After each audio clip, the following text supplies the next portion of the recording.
ವೀಕ್ಷಕರೇ ನಮಸ್ಕಾರ. ESB ಪಾಕಶಾಲೆಗೆ ಮತ್ತೊಮ್ಮೆ ಸ್ವಾಗತ. ಇವತ್ತಿನ ವಿಡಿಯೋದಲ್ಲಿ ನಾವು ಹಾಲಿನ ಪೇಡವನ್ನು ಹೇಗೆ ಮಾಡೋದು ಮನೆಯಲ್ಲಿ ಅಂತ ನೋಡ್ಕೊಂಡು ಬರೋಣ. ಹಾಲಿನ ಪೇಡ ಮಾಡೋದಕ್ಕೆ ನಾವು ಫ್ರೆಶ್ ಆಗಿರುವಂತಹ ದನದ ಹಾಲನ್ನು ತಗೊಳ್ತಾ ಇದ್ದೇವೆ. ಹಾಲು ಫ್ಯಾಟ್ ರಿಚ್ ಆಗಿದ್ರೆ ಪೇಡ ಕೂಡ ಒಳ್ಳೆಯದು ಬರ್ತದೆ. ನಮ್ಮ ದನ ಕರು ಹಾಕಿ 11 ದಿವಸ ಆಯ್ತಷ್ಟೇ. 11 ದಿವಸಗಳ ಕಾಲ ನಾವು ಯಾವುದೇ ಹಾಲನ್ನು ಉಪಯೋಗ ಮಾಡೋದಿಲ್ಲ. 2 ಲೀಟರ್ನಷ್ಟು ಈ ದನದ ಹಾಲನ್ನು ತಗೊಂಡಿದ್ದೇವೆ. ಈಗ ಚೆನ್ನಾಗಿ ಹಾಲನ್ನು ಒಮ್ಮೆ ಕುದಿಸಬೇಕು. ಹಾಲು ಕುದೀತಿದ್ದ ಹಾಗೆ ಹಾಲಿನ ಅರ್ಧದಷ್ಟು ಪ್ರಮಾಣದಷ್ಟು ಸಕ್ಕರೆಯನ್ನು ಇದಕ್ಕೆ ಸೇರಿಸ್ಕೊಳ್ಬೇಕು.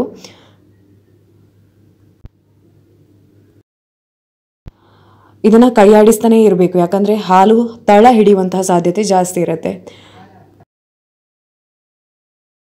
2 ಲೀಟರ್ ಹಾಲಿನ ಪೇಡವನ್ನು ಮಾಡಲಿಕ್ಕೆ ಸುಮಾರು 1.5 ಗಂಟೆಗಳ ತನಕ ಕೂಡ ಟೈಮ್ ಬೇಕಾಗತ್ತೆ. ಈಗ ನಾವು ಪೇಡ ಮಾಡೋಕ್ಕೆ ಸ್ಟಾರ್ಟ್ ಮಾಡಿ ಸುಮಾರು ಅರ್ಧ ಗಂಟೆಗಳ ಕಾಲ ಕಳೆದಿದೆ. ಹಾಲಿನ ಪ್ರಮಾಣ ಕೂಡ ಅರ್ಧದಷ್ಟಾಗಿದೆ. ಈಗ ಹಾಲಿನ ಪ್ರಮಾಣ ಕಡಿಮೆ ಆಗ್ತಾ ಇದ್ದ ಹಾಗೆ ಹಾಲು ದಪ್ಪ ಆಗ್ತಾ ಇದೆ, ಹಾಲು ಗಟ್ಟಿ ಆಗ್ತಾ ಇದೆ. ಈಗ ನಾವು ಸ್ಟಾರ್ಟ್ ಮಾಡಿ ಸುಮಾರು 3/4 ಗಂಟೆ ಆಗಿದೆ.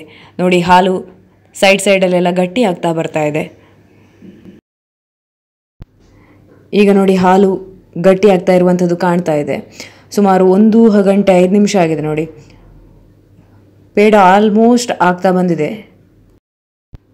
ಈಗ ನೋಡಿ, ಹಾಲಿನ ಬಣ್ಣ ಕ್ರೀಮ್ ಕಲರಿಂದ ಬ್ರೌನ್ ಕಲರ್ಗೆ ಶಿಫ್ಟ್ ಆಗ್ತಾ ಇದೆ. ಈಗ ಪೇಡ ತಳ ಬಿಟ್ಟು ಬರಲಿಕ್ಕೆ ಸ್ಟಾರ್ಟ್ ಆಗಿದೆ. ಇಷ್ಟಾದರೆ ಸಾಕು.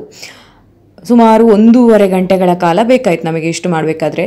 ಮೀಡಿಯಂ ಫ್ಲೇಮಲ್ಲಿ ಮಾಡಬೇಕಿದನ್ನು. ಇನ್ನೀಗ ಇದನ್ನು ಒಂದು ಪ್ಲೇಟಿಗೆ ಟ್ರಾನ್ಸ್ಫರ್ ಮಾಡಿಕೊಳ್ಬೇಕು. ಪೇಡವನ್ನು ಪ್ಲೇಟಿಗೆ ಹಾಕಿದ ನಂತರ ಲೆವೆಲಿಂಗ್ ಮಾಡಿದ ನಂತರ ಬೇಕಾದ ಶೇಪ್ಗೆ ನೀವು ಕೊಟ್ಕೊಳ್ಬೋದು. ಒಂದು ಬಾಳೆಲೆಯ ಸಹಾಯದಿಂದ ಅಥವಾ ಸ್ಪೂನ್ನ ಸಹಾಯದಿಂದ ಈ ಥರ ಲೆವೆಲ್ ಮಾಡಿಕೊಂಡು ಮತ್ತೆ ಕಟ್ ಮಾಡ್ಬೋದು. ನಾವಿಲ್ಲಿ ಪೇಡವನ್ನು ಉಂಡೆ ಕಟ್ಟುತ್ತಾ ಇದ್ದೇವೆ, ಅಂದರೆ ರೌಂಡ್ ಶೇಪ್ ಕೊಡ್ತಾ ಇದ್ದೇವೆ ಪೇಡಕ್ಕೆ.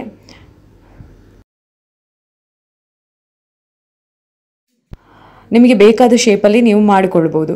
ವೃತ್ತಾಕಾರದಲ್ಲಿ ಬೇಕಿದ್ರೆ ವೃತ್ತಾಕಾರ, ಸಿಲಿಂಡರ್ ಶೇಪಲ್ಲಿ ಬೇಕಿದ್ರೆ ಆ ಶೇಪಲ್ಲಿ, ಯಾವ ಶೇಪ್ ಬೇಕೋ ಆ ಶೇಪಲ್ಲಿ ಮಾಡಿಕೊಂಡ್ರೆ ಆಯಿತು.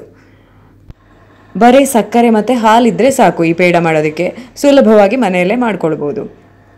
ನಮ್ಮ ಇವತ್ತಿನ ಪ್ರಯತ್ನ ನಿಮಗೆ ಇಷ್ಟ ಆಗಿದ್ರೆ ನಮ್ಮ ಚಾನಲ್ನ ಲೈಕ್ ಮಾಡಿ, ಶೇರ್ ಮಾಡಿ ಹಾಗೂ ಸಬ್ಸ್ಕ್ರೈಬ್ ಮಾಡಿ.